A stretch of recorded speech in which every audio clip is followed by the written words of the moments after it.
I'm a bit breathless, but I'm sitting on my moaning bench next to my 18-year-old cat who might make noises. I think he's got dementia.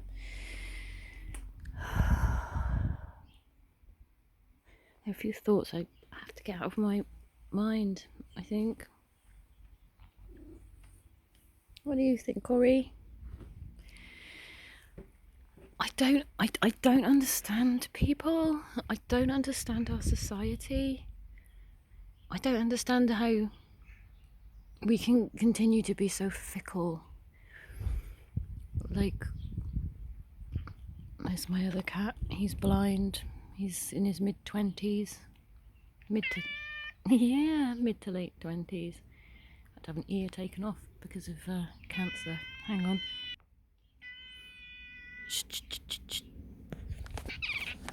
But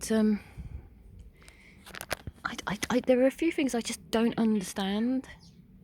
And like, I'll be 50 next year, and the older I get, the less I understand society, like the mainstream, and the fewer people I have contact with, mainly because of this. Like, for example, the Russia-Ukraine situation. You know, it wasn't that long ago that Facebook was covered, absolutely covered, with people who had that Ukrainian frame around their profile pictures, and they were all about supporting Ukraine. And now that frame's gone, it's nowhere. It's nowhere. The war hasn't stopped, and yet now people, they don't talk about it. They don't have the frame on their profile pictures, and I'm like, it's just so fickle. It's just so fickle. Is it just because it was a trend? It was a trend, so people followed it. That's really disingenuous, isn't it? It's not. There's nothing authentic about that. It's horrible. You supported them for what, the first few months, and then you forgot about it. And then there's the whole during lockdown, people were up in arms about children not being in education and talking about how important education was. And yet they said nothing about the estimated 200,000 children with disabilities who were receiving no education before the pandemic. They didn't care about that. They didn't care about those kids. It only matters if they're undisabled children, right? Again, it's so fickle. It's so fickle. Like, you don't care about the children with disabilities who were missing out on education before the pandemic. I mean, how many more of those children with disabilities are not in education now? Bless you, Puss. It sickens me. It really sickens me. It really upsets me. It probably upsets me more than it should. I don't know if that's because I'm not neurotypical and I think about things too deeply. I don't know. I just don't know how you cannot care. It does my head in. And it's the same with racism. When the George Floyd thing happened, which was hideous, there's no two ways around it, it was hideous. I saw so many white people posting about it. #BLM. And then when the attention around it died down, they stopped posting about racism, as if racism stopped existing. They only cared about racism when it was a big story, when it was a trend. You know? And as for ableism, well, that doesn't seem to matter at all to people, despite the fact that the majority of people will end up with some sort of disability as they age. You will. And then you'll find out how hard it is to be in this society with a disability, and then you'll start moaning. Then you'll start complaining, but you never cared when you were younger because it wasn't you. I've got a lap full of animals now. It's like, Be consistent. Be consistent. Don't just follow the trends. Don't just care when things are a trend. Racism hasn't gone away. It still exists, but you'd never think so going through social media now. People cared when it was a big story, and that seems to be the way it goes. That seems to be the trend. It drives me insane. It just drives me insane. Not literally, obviously, but it stays with me. It stays with me, and I don't understand people. Another thing, when celebrities die, like Paul O'Grady, like in my news feed, right, on Facebook, which I tend to avoid if I can because I just find it to be really superficial and full of virtue signalling, to be honest. When Paul O'Grady was alive, I didn't see people on my Facebook list posting about him. I didn't see murals being painted. There was none of that. But he died, and all of a sudden, the Facebook feeds are full of things about him and what a loss it is and all this stuff, and you see murals being painted. Why wasn't that happening when he was alive? Right? Ori agrees. He knows. He's seen it all in his 18 years here. Like, again, it's fickle. It's like a trend. Why was the man not so celebrated when he was alive? He's not the only one. I've seen it with other famous people. People don't post about them, but then they start dying, and all of a sudden they start posting about them. It's like, again, it's fickle. I can't stand the fickle nature of this society, and it's only getting worse. It's like, another thing that annoys me, I'm moaning, is the use of the word wholesome. Oh my God, what a trend that is. That word has barely been used for decades, but all of a sudden it's fashionable. It's fashionable, so everyone uses it. Oh, that's so wholesome. Really? Oh, it's so fickle. And another thing, probably the last thing, I really, really despise the way people, and you see this a lot on YouTube, in YouTube comments, if there's a story about someone who helped a person with disabilities, the focus is never the person with disabilities. It's always the person that helped them. And it's always like, oh my God, that person's so kind. Oh my God, this is so wholesome. And it's like, it's pure virtue signaling again. Because you remember the outcry during the first couple of years of the pandemic, when people, so often you saw that horrible line, only old people and the clinically vulnerable people die.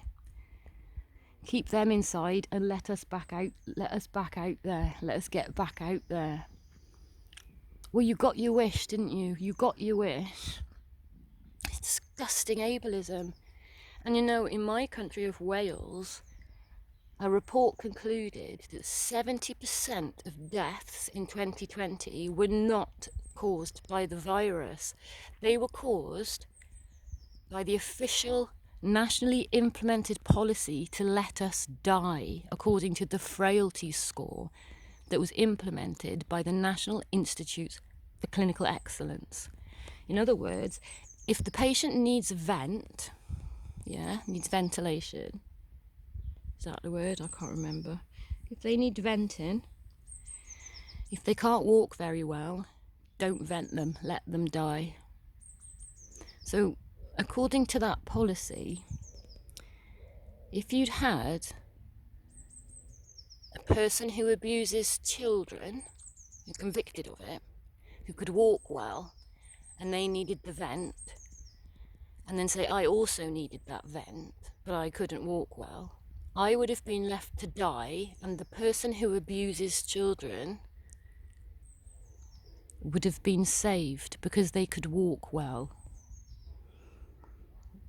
That was implemented by the National Institute of Clinical Excellence. But you're not ableist, right? You're not ableist. So COVID must have vanished, really. It hasn't vanished, has it? It hasn't vanished. It's just that it's not reported. It's not reported anymore. And the thing is, clinical vulnerability, that hasn't gone away. The bodies who were clinically vulnerable then are still clinically vulnerable now, right?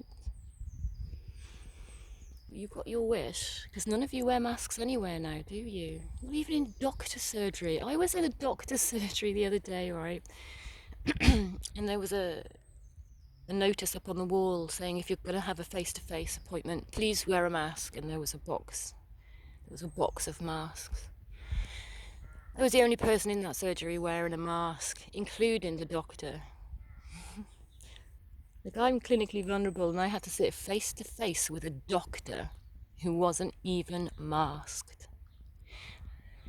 While I was waiting in the waiting room, there was this older fella in there moaning about how he had long COVID for 2 years and he could barely breathe. Was he masked? No. So he didn't learn his lesson, did he? But we've got doctors who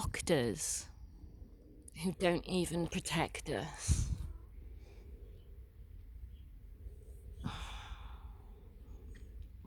Make it make sense. You'll never make it make sense because it's outright ableism. It's discrimination against people with disabilities and clinical vulnerabilities.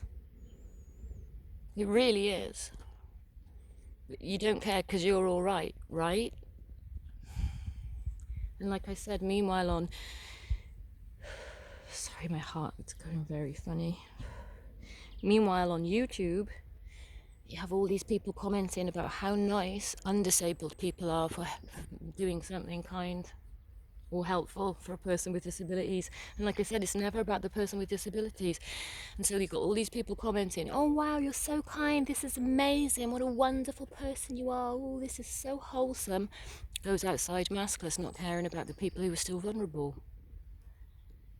Like, I can't be the only one who sees this. I can't be the only one who sees this. I'm not special. I can't be the only one who sees this. What have you got to do as a person with disabilities to get any level of respect and recognition as a human, to get an ounce of humanity out of people? I saw this comment section the other day.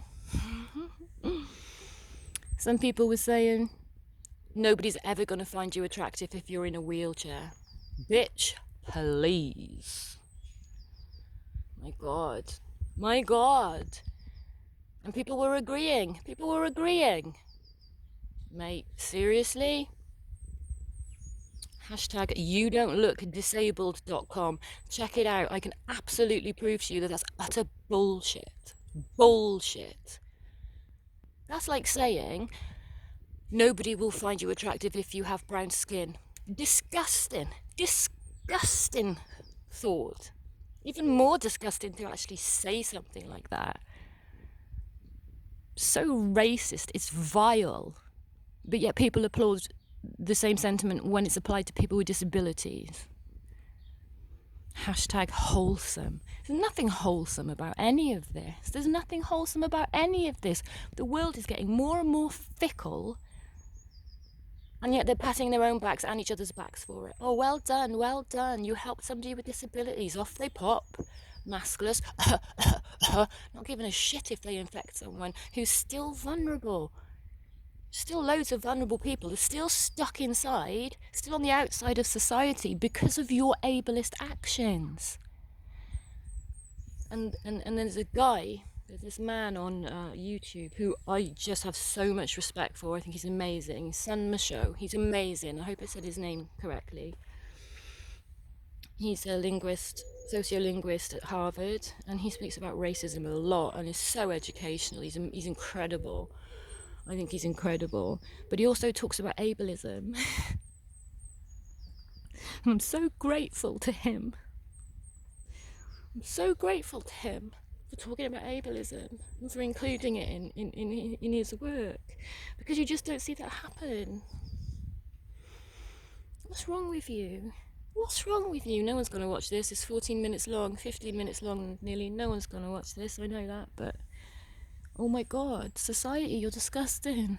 Out on the outside looking in, you're truly, truly disgusting.